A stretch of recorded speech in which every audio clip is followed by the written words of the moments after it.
What's up, guys? Welcome back to the Montielverse. Good to see each and every single one of you again. So, Summerslam 2023.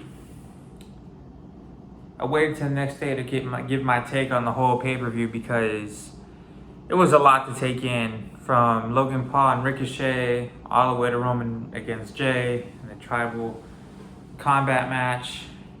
It was nuts. All of it really was. I will say this before I get into all the matches. I feel like this SummerSlam didn't do as well as 2022 and 2021, and even some of the SummerSlams past that. I've always said that this generation's thing has been SummerSlam. It's incredible what they've done over the years. Because, look, I became a fan in 2011. I remember going to my first WWE live event, and it was SummerSlam. 2012 was great. 2013 was great. 2014 was 2015 was great. 2016 was great. 2017, had its big moments, but it was kind of like, at the same time. 2018, it was good. 2019, it was, it was kind of all over the place. 2020, it was great because of Roman Reigns. 2021, I was there. It was freaking amazing. 2022, again, amazing. 2023 was kind of like, I gotta say. So let's just start off with this: Ricochet versus Logan Paul. Look, if you love the high flying action and you love, high octane offense, you love this match. This is a perfect example of what I like to call modern wrestling. See, Gunther's kind of like that old style wrestling. You know what I mean? The big guys throwing punches and doing the power moves. That's kind of like old school wrestling, but it still works today. This is whole new school wrestling. This is high flying wrestling. This is like luchador style on steroids. It's just you're constantly flying all over the place. And it worked. My only gripe with it was Logan Paul won.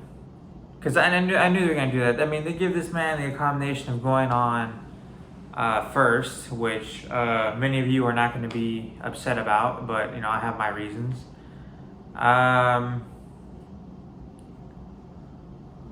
He cheated, so that kind of like satisfies me, whatever. He couldn't get it done on his own. Big freaking surprise. I did like his heel work at the end and Samantha Irvin, great acting right there. She was like really pissed that she had to announce that Ricochet was the winner, and that was a big moment there. So kudos to her for that. Great job acting, good match. I'm not even gonna stunt, but yeah, of course, I don't like Logan Paul. I don't like anything about him. So that's what it is. Let's see what happened after that. Brock versus Cody. I was shocked to my very core that was the second match. There have been numerous wrestlers, time and time again, and everybody knows this backstage, where if you go on second, it's not the best, and everybody already knows why. It's kind of like you want to go first, you want to go in the middle, or you want to go at the very end. You never want to be second on the match card. But Brock versus Cody, amazing match, really back and forth. It kind of reminded me of John Cena's match at SummerSlam 2014 against Brock Lesnar. Very reminiscent of that. The big thing about this match was when Cody hit Brock with the stairs, and the ref didn't do anything about it. A lot of people think that he should have been disqualified and what have you. And yeah, I can't really say what was going on there. I was kind of a bit confused myself. So if anybody has any insight on that, please let me know. But honestly, I had no idea what was going on right there. Cody won the match. It was a great match nonetheless, and I love the heart-to-heart at the end of the match, even if it was just Brock, showing appreciation for the fight that Cody brought to the match. Because not many people can take that punishment and then still win, let alone against Brock Lesnar. It's a whole new thing. Whole new level when you step in the ring with Brock. Every single wrestler says that, and I believe him, for sure. I kind of don't remember all the matches in order. Then I believe it was Shayna versus Ronda in an MMA rules match. Given that fact, I was expecting a lot more. These are two former MMA fighters. You know, Ronda Rousey is the greatest combat sports athlete ever. And it was underwhelming, I gotta say. I know they didn't really want to hurt each other and it wasn't actually going to be like an MMA match. But it was just so obvious that they weren't trying to like go after each other. This match shows perfectly why MMA and WWE are two completely separate things. And yeah, you can throw out the obvious answer that, oh, you know, they really hit each other in MMA and it's not scripted and whatever. Yeah, but there's also a lot of thought that goes into WWE matches. You know what I mean? It takes a lot of work. MMA, you look at the two opponents, they're gonna do what they're gonna do, and pacing, time, none of that matters. You get, I believe it's 5 rounds and they're 3 minutes each, or something like that. I'm not an avid MMA fan, so I don't know. I'm just kind of like giving a wild guess there. And they tried to replicate an MMA match, and this match just showed that you gotta have more than fighting ability, wrestling ability, to succeed in this business. Because the crowd wasn't the best overall. They were kind of just like sitting there, whatever, biding their time. For some of the matches, but this match, it just didn't work. Easily the worst match on the card. Of course, I'm very happy that Shayna Baszler won. I hope Ronda Rousey hangs up the boots, because this is not her thing. It's never been her thing. Even if you're a fan of her, when people look back on this 20, 25 years later, and wrestling fans are telling their kids about this, and oh, you know, this chick was a badass in MMA, not a lot of people are gonna like be able to tell that from her work in WWE. It just didn't work out whatsoever. The lighting's a little bit screwed because I'll fix it next video. Yeah, it just wasn't her thing. She never developed the character. Look, I get paying tribute, paying homage to your favorite, you know, legend, you know, Roddy Piper in her case. But then at some point you've got to create your own character, and you've got to be creative with it. And she never did. It was the same story over and over. She wears the same things, walks the same way, looks the same way. It's just, there's no evolution there. And that's probably her biggest problem. Shayna Baszler was busted her ass. The difference between her and Ronda is Baszler, I think, gives a shit about this business a lot more than Ronda does. And I'm sorry to put it like that, but that's exactly what it is. Like, she really cares. You can see the passion in Shayna Baszler. And it's just, I don't get that from Ronda at all. But moving on, then it was Gunther versus Drew McIntyre. Great match. Hard-hitting action. More old school wrestling askew than most of the matches we saw last night. And very well done. Very well done. Chops, I swear to God, I was at WrestleMania, alright? I was in section 201, and I was hearing the chops from Gunther and Sheamus and Drew all the way back. I'm like 20 rows back, and I'm hearing it like it's clear as day in a stadium that had 100,000 people in it. So, yeah.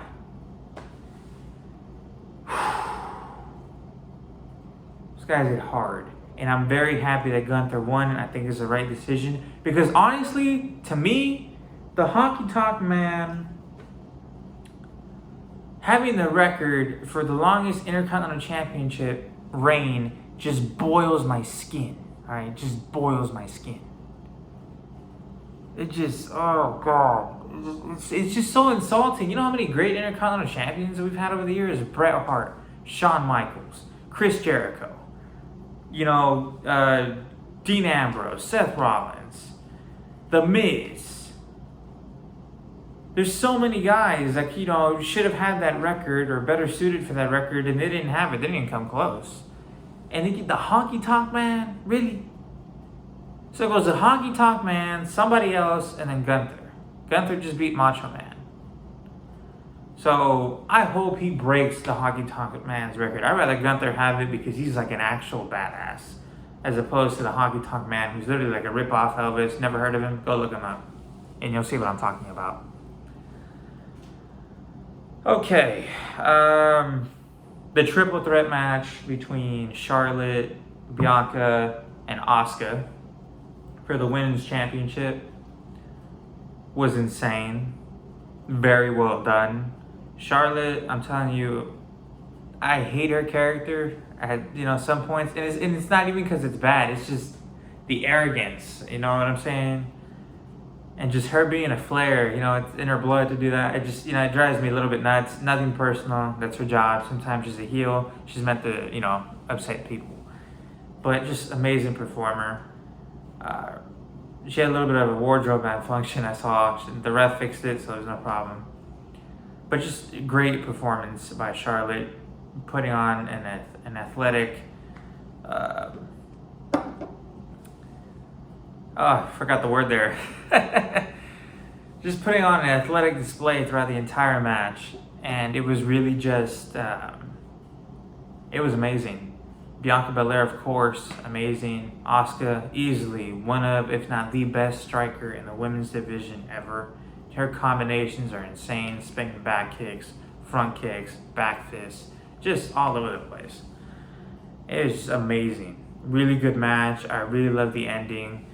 Bianca, some people said she overreacted overacted when she was launched over the top rope by Charlotte, and then apparently hitting her knee on the stairs, on the steel steps, because the camera didn't capture where she hit or how she hit. She kind of just went over and kind of disappeared. But very well done, because I actually thought she got injured. I was like, geez. And then the medical team's out there. Perfect display. She did that 450, collapsed Charlotte when she was doing the figure eight. Then a couple of moments later, Asuka tried to kick her. She ducked, rolled her up, while Charlotte still had her in the figure eight. But at this point, Asuka already spit the poison in her face. That poison missed. So Charlotte was just she couldn't see. So Bianca dodges, rolls up Asuka, wins, gets the championships, holding it for 60 seconds or 40 seconds before Io Sky came out. Io and Bayley just clearing out the path, beating the hell out of Charlotte and Asuka. Bianca fends off Bayley, but then Io's able to get the upper hand, and then she cashes in. Couldn't be happier for Io. Congratulations, Io. Very well done, well deserved.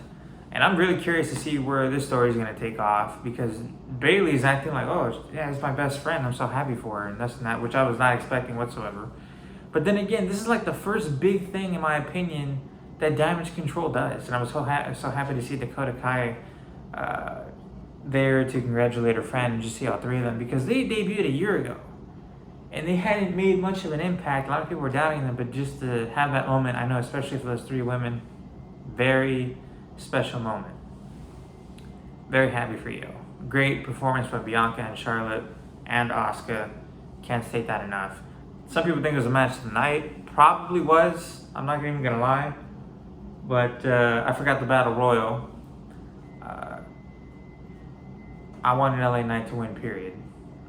As soon as he was booked, I was like, he better win. Okay? Because we can't keep having this man lose when he's this over. It just makes no sense. But thankfully, he won. He eliminated Sheamus, which is kind of cool. Gives him even more credibility to win the match. And yeah, he won it.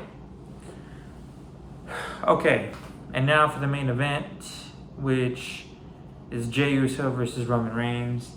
Look, to be honest with you, the match was very slow. I'm a huge Roman Reigns fan. I'm a big Bloodline fan. But the match was slow. I know Roman likes to work the methodical pace, and I'm down with that, but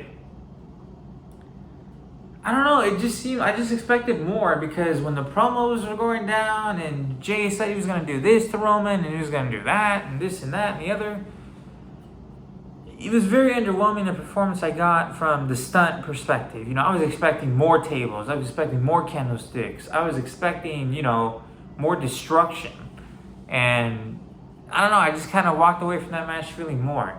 Again, the ending, look, I didn't think Jimmy, I was kind of split. I was like, Jimmy is going to turn, but I didn't know if it was going to be that night. But it was. It happened to be that night.